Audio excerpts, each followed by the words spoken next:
Le stade Santiago Bernabéu vibre à plein régime. Le public, confiant, sait qu'il s'apprête à vivre un moment fort et ce qu'il va voir dépasse même les attentes. Dès les premières minutes, l'élan est clair. Real Madrid veut dominer, imposer son rythme, montrer pourquoi il est en tête de la Liga. Face à eux, Valencia, en difficulté, apparaît comme un adversaire en survie. Le résultat ? Une démonstration de force, 4-0. Une victoire nette, sans bavure, qui renforce la suprématie madrilène. Dans ce script, nous revivrons chaque temps fort du match, analyserons les hommes clés, décrypterons les enseignements à retenir et poserons un regard prospectif sur la suite de la saison. Avant le duel, la hiérarchie était déjà très nette. Real Madrid, emmené par un effectif affûté, entame la saison en champion et en tête, avec 30 points en 11 matchs selon les sources. De l'autre côté, Valencia se débat en bas du classement, à la 18e place, avec seulement 9 points et aucune victoire lors de ses 6 derniers matchs. Le décor est donc planté, un Real Madrid confiant, à l'affût d'asseoir sa domination, et un Valencia en zone de turbulence, cherchant à se raccrocher. Le match de ce 1er novembre s'annonçait comme un chapitre crucial pour l'un comme pour l'autre. Le Real a su répondre présent, et bien plus encore.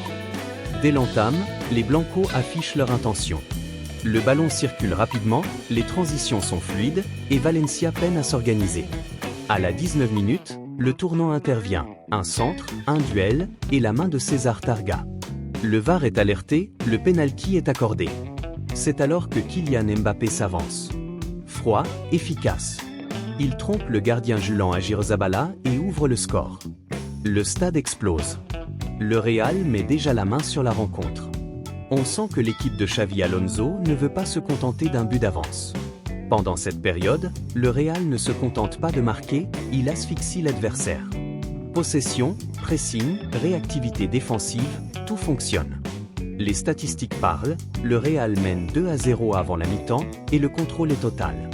Juste avant la mi-temps, alors que l'on pense le match déjà plié, intervient le moment d'élégance et de précision. Jude Bellingham, après avoir combiné intelligemment, enroule un tir depuis l'extérieur de la surface qui termine dans la lucarne. 3-0 minute 44. Ce troisième but est la cerise sur le gâteau du premier acte. Il fait basculer la situation psychologiquement. Le Real rentre au vestiaire avec un avantage considérable, Valencia a déjà le visage défait. Le match est presque terminé. La seconde période voit le Real Madrid changer de rythme. L'objectif, conserver, gérer, ne pas se découvrir inutilement, car un gros avantage impose la prudence. À la 82 minutes, l'estocade, Alvaro Carra prend un tir puissant, du pied gauche, qui s'en va se loger dans la lucarne. 4-0, l'égalité est rompue. Le public exulte, l'adversaire se rend.